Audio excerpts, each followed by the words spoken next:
All right, so the coil is done. It is a monster. I always ruin it by putting hot glue on the leads to protect them. I don't ruin it, I just make it look like dog doo-doo. But it doesn't matter because the coil's going to run this guy. So what I need to do is I need to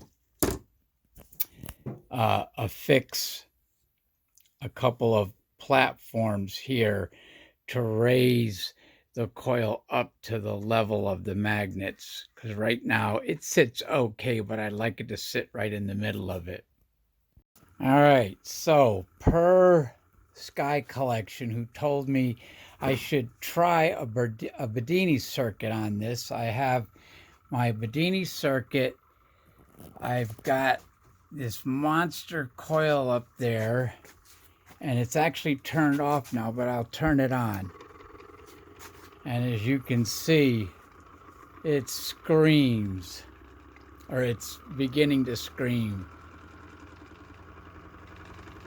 And I'm definitely getting, that coil is definitely working really good.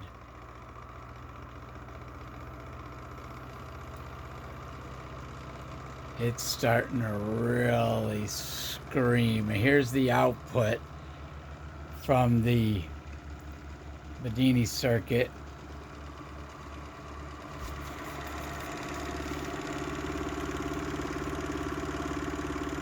It's going really well. It's got a little bit of a shimmy in it, but not so much that I'm freaking out. Let's turn it down to see how low we can get it to go. So that's 10 volts. So that last setting was at 12.5. This is at, and all the circuits are nice and cool, which is great. That's 10.8. Still putting nice output.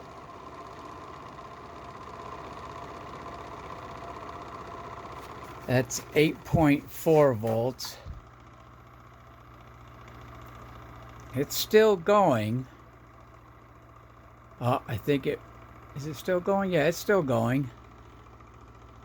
Coil's nice and cool. The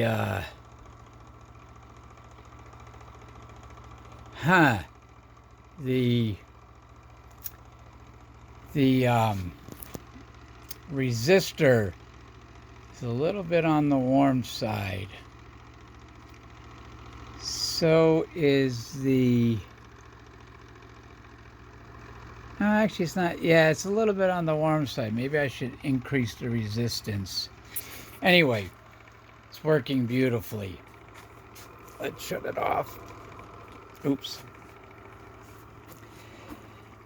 So now I have two bifilar coils on each end. So the next thing would be to hook up two circuits, maybe two JL94 circuits, or hook up one circuit and have the other one use as a pickup coil until I make my pickup coils, which I'm going to be making a bunch of them out of these coil housings. But yeah, that came out really nice. I love that coil. It's working great.